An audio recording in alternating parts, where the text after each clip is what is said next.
Bismillahirrahmanirrahim. Assalamualaikum warahmatullahi wabarakatuh.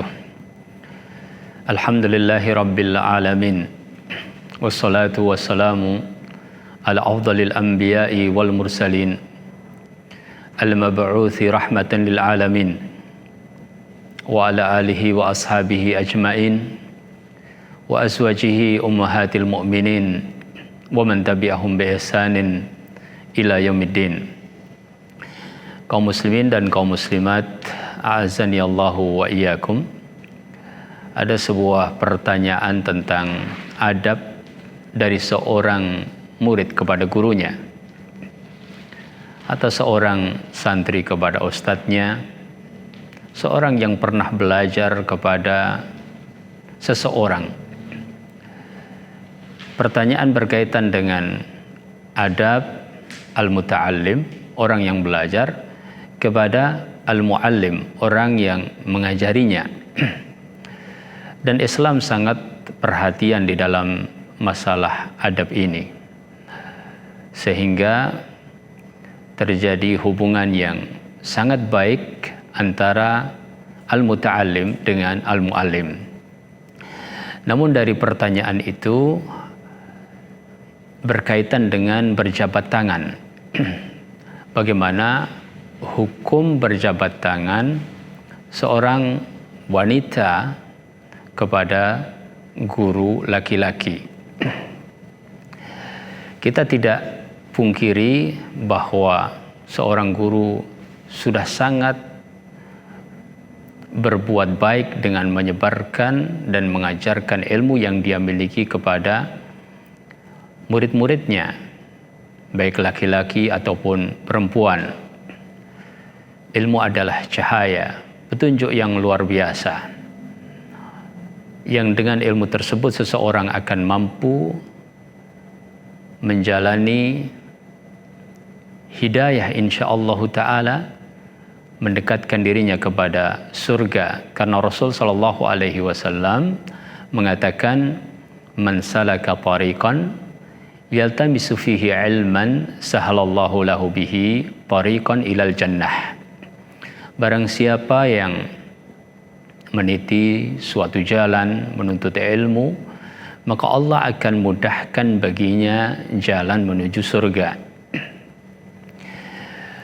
Jasa yang teramat besar dari seorang guru kepada kita, yang mengajari kita membaca, yang mengajari kita menulis, yang mengajari kita bagaimana memahami yang benar, apalagi itu berkaitan dengan ilmu din, berkaitan dengan ilmu Al-Quran, berkaitan dengan ilmu hadis. Yang jelas bahwa adab seorang pelajar kepada gurunya merupakan bagian dari agama Allah Subhanahu wa ta'ala. Dan banyak sekali kita dapatkan ayat-ayat Al-Quran dan hadis-hadis Rasul sallallahu alaihi wasallam yang menganjurkan kepada kita bagaimana seharusnya beradab. Salah satu di antara tempat yang bisa kita ambil pelajaran sangat banyak di dalam masalah ini adalah kisah Nabi Musa dan Nabi Khidir alaihi wassalatu wassalam, yang Allah Subhanahu wa ta'ala sebutkan di dalam surat Al-Kahfi dimulai dari ayat yang ke-60. Ketika Allah Subhanahu wa ta'ala berfirman, wa idh qala Musa li fatahu la abrahu hatta ablugha majma'al bahraini aw amdiya hukuba. Dan tatkala Musa berkata kepada pembantunya, yaitu Yusha ibn Nun, sungguh aku tidak akan berhenti mencari Khidir alaihi salatu wassalam dalam rangka menuntut ilmu, yaitu sampai aku dapatkan tempatnya pada pertemuan dua laut, atau aku akan terus mencari selama bertahun-tahun. Adab dari Nabiullah Musa alaihissalatu wassalam di dalam menuntut ilmu adalah tidak merasa bahwa dirinya cukup dengan ilmu yang dimiliki. Kadang seperti itu terjadi dari seorang murid kepada gurunya. Dia belajar di sekolah tingkat dasar, kemudian terus meningkat sampai menjadi seorang mahasiswa, sampai lulus dia S2, sampai lulus S3 dan menjadi orang yang alim. Namun dia tetap harus yakin bahwa semua yang dia miliki itu adalah dari Allah Subhanahu wa taala, dan di antara sebabnya adalah gurunya.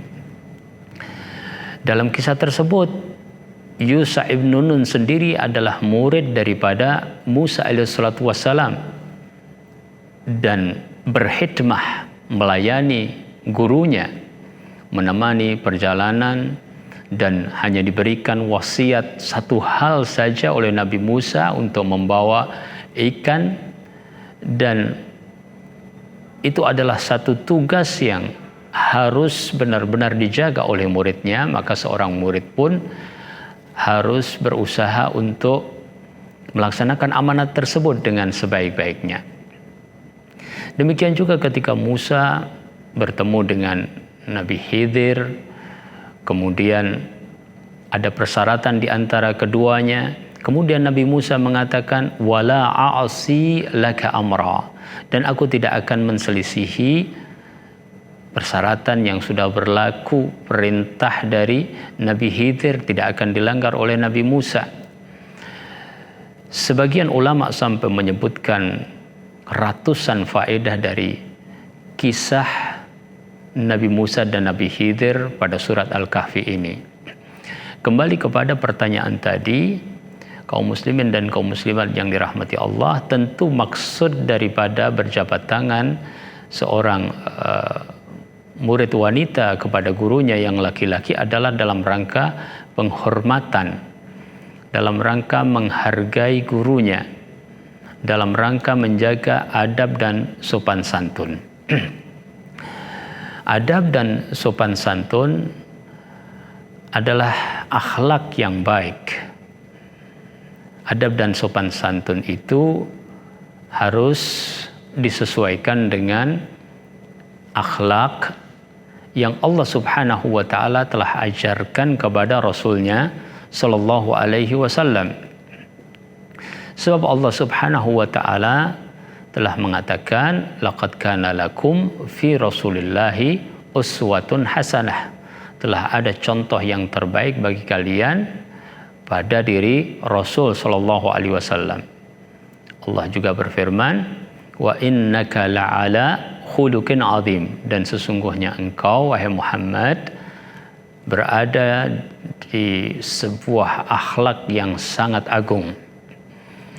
Jadi adab dan sopan santun yang terbaik adalah yang telah dilakukan oleh Rasulullah sallallahu alaihi wasallam dan menjadi tuntunan bagi umatnya. Nah, Rasul sallallahu alaihi wasallam juga khairu muallim. Rasul sallallahu alaihi wasallam adalah guru yang terbaik, bahkan diutus menjadi guru bagi umat manusia ini. Bahkan jasa Rasul sallallahu alaihi wasallam juga jasa yang paling besar, ya. Oleh karenanya kita disuruh untuk banyak bersolawat bagi Nabi sallallahu alaihi wasallam. Barang siapa yang bersolawat sekali untuk Rasul sallallahu alaihi wasallam, Allah akan bersolawat untuknya 10 kali. Itu tidak lain karena jasa-jasa Rasul sallallahu alaihi wasallam. Nah, Rasul sallallahu alaihi wasallam sebagai seorang muallim mengajarkan kepada para sahabat yang laki-laki, para sahabiyat yang perempuan, ya. Ketika di awal-awal mereka masuk ke dalam Islam, mereka berbaiat kepada Rasul sallallahu alaihi wasallam. Rijalan wa nisaan, laki-laki dan perempuan. Adapun mereka bagi laki-laki, Rasul sallallahu alaihi wasallam berjabat tangan, ya. ada seorang sahabat datang kepada Nabi Shallallahu Alaihi Wasallam mengatakan, ya Rasulullah, ubayyi'uka. Ya Rasulullah, aku akan berbaiat kepadamu. Setelah ia menjulurkan tangannya dan tangannya diterima oleh Rasul Shallallahu Alaihi Wasallam. Tapi untuk baiat para wanita, Rasul Shallallahu Alaihi Wasallam tidak menyentuh tangan sama sekali. Ya, diriwayatkan di dalam hadis ada pada Sahih Muslim, ya, bahwasanya Rasul Shallallahu Alaihi Wasallam sebagaimana diceritakan oleh Aisyah, ma massat yadu Rasulillah sallallahu alaihi wasallam yada imra'atin qat, bahwasanya tangan Rasulullah sallallahu alaihi wasallam tidak menyentuh tangan wanita sedikit pun, sama sekali, ya. Kalau Nabi sallallahu alaihi wasallam membaiat mereka, Nabi sallallahu alaihi wasallam mengatakan, bayatu kunna kalaman, aku membaiat kalian dengan lisan, dengan kalam, dengan kata-kata, ya. Dalam hadis yang lain Rasulullah Shallallahu Alaihi Wasallam mengatakan, inni la usafihu an-nisa, dalam Sahih Al-Jami', aku tidak bersalaman dengan wanita. Jadi wanita yang bukan mahram, ya, apakah dia itu guru kita atau dia itu murid kita, ya, apabila kita laki-laki maka tidak bersalaman, ya, dengan wanita yang bukan mahram. Niat yang baik dalam sopan santun, menghormati guru di dalam hal ini, ya, sangat perlu untuk dihindari, sebab apa yang diniatkan itu tetaplah baik, akan tapi karena caranya tidak benar, caranya tidak bisa diterima, maka menjadi amalan yang tidak baik, ya. Ada sebuah riwayat yang dinisbatkan kepada Nabi Shallallahu Alaihi Wasallam bahwasanya Nabi Shallallahu Alaihi Wasallam menyalami wanita tahta thawb, ya, dengan dihalangi pakai kain. Tetapi riwayat tersebut adalah riwayat yang dhaif, riwayat yang lemah, ya. Sementara riwayat-riwayat yang sahih menjelaskan bahwa Nabi Shallallahu Alaihi Wasallam tidak pernah melakukan itu.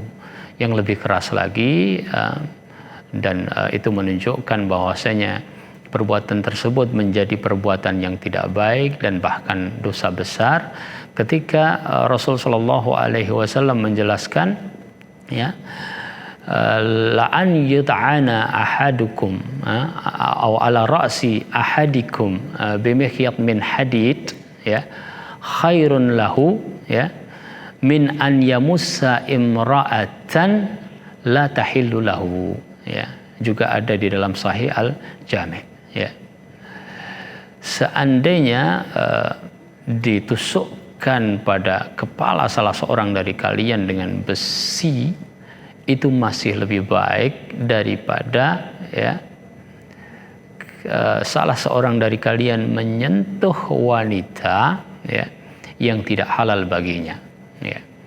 Menyentuh telapak tangannya, menyentuh mukanya. Dan seluruh madhab, ya, baik madhab Al-Hanafi ataupun madhab Al-Maliki ataupun madhab Al-Syafi'i dan juga madhab Al-Hambali mengharamkan itu, sehingga berjabat tangan antara seorang wanita dengan seorang laki-laki yang bukan mahram, sama saja apakah itu gurunya atau orang yang berjasa baginya, dan lain-lain, ya. Dan itu tidak aman dari fitnah, ya, tidak aman dari kemungkinan adanya hal-hal yang negatif yang berhubungan dengan syahwat yang seharusnya dijaga dengan baik, maka dengan demikian hukumnya tetap tidak diperkenankan, dan kita menghormati, ya, menghargai serta mendoakan guru-guru kita, ustadz-ustadz kita dengan cara-cara yang ditunjukkan di dalam Al-Quran dan di dalam Sunnah Nabi Sallallahu Alaihi Wasallam, dan itu sangatlah banyak. Ya, adab muta'allim kepada al-muallim. Wallahu taala alam bisawab. Semoga jawaban ini memberikan pengetahuan yang cukup untuk kita bisa ikuti. Wallahu taala alam. Subhanakallahumma bihamdik, asyhadu an la ilaha illa anta, astaghfiruka wa atubu ilaik. Wassalamualaikum warahmatullahi wabarakatuh.